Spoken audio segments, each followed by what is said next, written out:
Assalamualaikum warahmatullahi wabarakatuh. Ini aku Dewi dari Pusat Film. Ini video pertama aku untuk kalian. Di sini aku akan mencoba mengapresiasi salah satu film, yaitu film KM12. Jadi aku pengen mereview kenapa film ini begitu ramai penontonnya, teman-teman. Film ini rilis tahun 2014, diproduksi oleh Kapro Production. Nah, sebelumnya kita kenalin dulu para pemainnya. Ada Gege Elisa sebagai Tari, ada Rangga Bovier yang jadi Dias, ada Bapak Subur Sukirnan, ini yang jadi Pak Farid ya, ada Guntur yang jadi Irgi, ada Sandi Torero sama Febri K yang jadi orang tuanya Tari, yang terakhir ada Ririn Aprianti, ini yang jadi hantunya Tuka. Kalau aku amatin selama ini, film ini tuh banyak banget peminatnya yang nonton, kayaknya seru ya. Kira-kira kenapa ya? Apa film ini berdasarkan kisah nyata? Kalian semua pasti udah pada nonton kan? Ayo kita bahas bareng-bareng tentang film ini.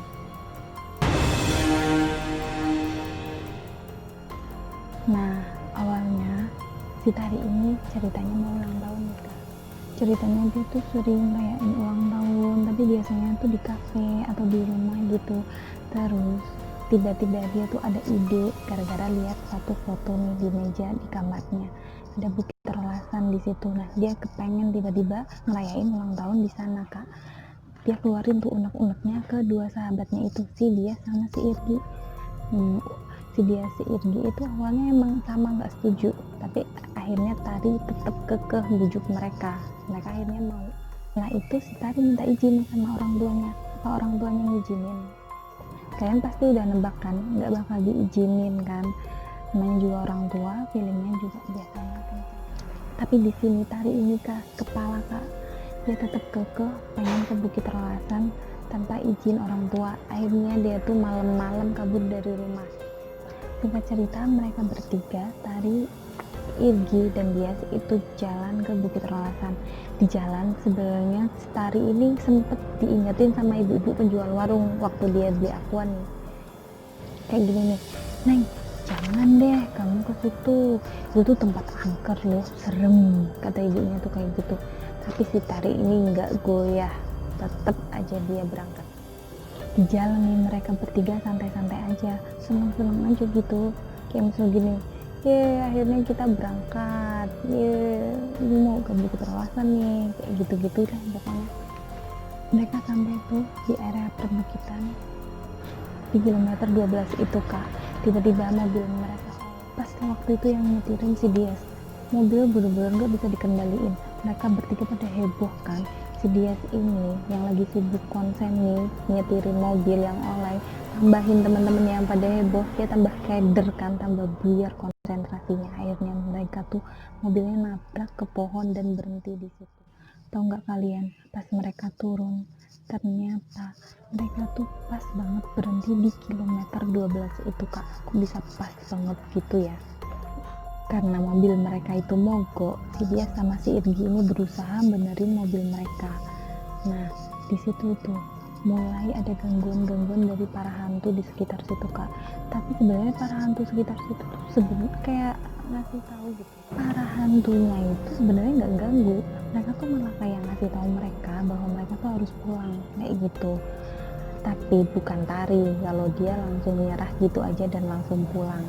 Mereka bertiga ini akhirnya tetap lanjut naik ke bukit tanpa mobil Kak, karena ternyata mobilnya itu nggak bisa dipakai lagi. Selain mogok tadi karena nabrak pohon, ternyata bensinnya juga habis karena tangki bensinnya bocor. Apes banget ya. Karena mereka tuh naik bukit pakai jalan kaki, akhirnya mereka kemalaman di tengah hutan gitu Kak. Nah, di situ tambah banyak lagi gangguan-gangguan gaib buat mereka tuh. Tambah lagi si Tari itu sempat nemuin tumpukan tulang yang berserakan Kak. Serem banget, aku nggak bisa bayangin kalau aku jadi Tari beneran kayak gitu. Dan anehnya si Tari juga nemuin kalung punya tantenya, yaitu Tante Lucy, di antara tumpukan tulang belulang manusia itu tadi Kak. Kok bisa ya kalungnya tantenya sendiri itu kok ada di situ? Kira-kira kenapa ya dengan tantenya? Setelah beberapa lama mereka bertiga berputar-putar di hutan itu, akhirnya tebak mereka bertemu siapa? Bertemu dengan Pak Farid di situ. Awalnya mereka tuh ketakutan sama Pak Farid. Mereka tuh curiga Pak Farid itu orang baik apa enggak, tapi Pak Farid malah menawarkan rumah untuk mereka. Jadi mereka tuh disuruh nginep di tempat Pak Farid malam itu. Karena nggak ada pilihan lain, jadi mereka bertiga menerima tawaran Pak Farid gitu.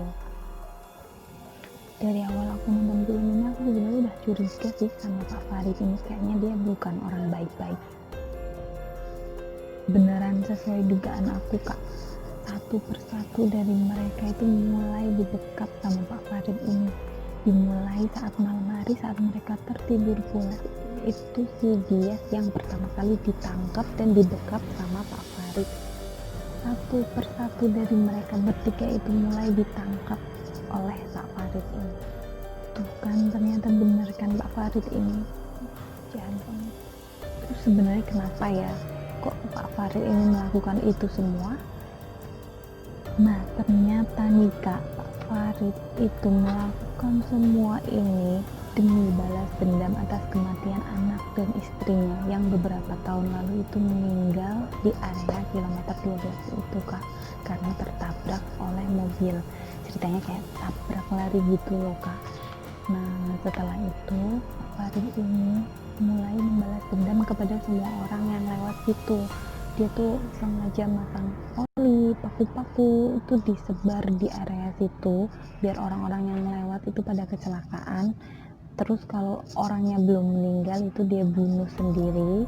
Setelah itu mayatnya itu ditumpuk sama dia gitu Kak, di satu area. Jadi itulah yang tadi Tari lihat ada tumpukan tulang di situ tuh loh. Terus ya Allah, jahat banget nih Bapak. Kenapa dia malah balas dendam ke orang-orang yang gak bersalah ya kan?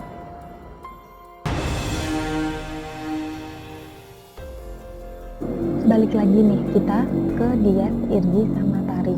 Gimana nasib mereka? Apa mereka bisa lolos dari Pak Farid, ataukah mereka itu bakal jadi korban selanjutnya? Tentunya mereka bertiga itu berhasil meloloskan diri dari Pak Farid nih Kak. Ceritanya si Irgi sama Dias juga mencoba melawan Pak Farid, dan akhirnya Pak Farid ini tumbang juga Kak di tangan Irgi sama Dias.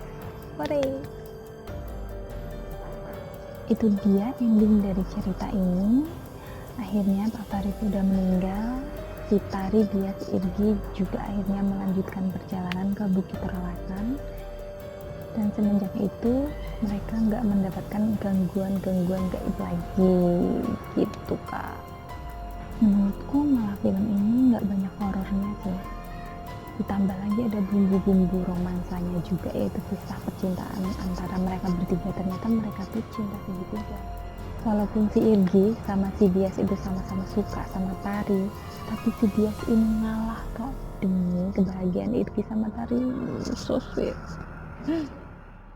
Setelah menonton film ini, menurutku ada 2 poinnya yang membuat film ini banyak disukai. Pertama, dari isi filmnya, yaitu ada kandungan misteri, kisah cinta, dan pelajaran yang bisa kita ambil, yaitu kita itu harus nurut sama orang tua, serta kita itu nggak boleh balas dendam, biar Allah yang membalas kalau kalian dijahatin orangnya enggak. Dan yang kedua, itu dari pemainnya. Menurut aku pemainnya unyu-unyu sih, yang ceweknya cantik, yang cowoknya cakep-cakep, ya enggak? Sekian dulu review film Kilometer 12 ini. Menurut kalian suka film ini gara-gara apa? Kalian bisa komen di bawah. Kalau kalian suka video aku ini, kalian like dan komen, serta kasih ide dan saran-saran untuk video aku selanjutnya. Jangan lupa klik tombol subscribe dan nyalakan notifikasinya biar kalian tahu kalau aku upload video-video selanjutnya. Oke, see you next video. Assalamualaikum warahmatullahi wabarakatuh.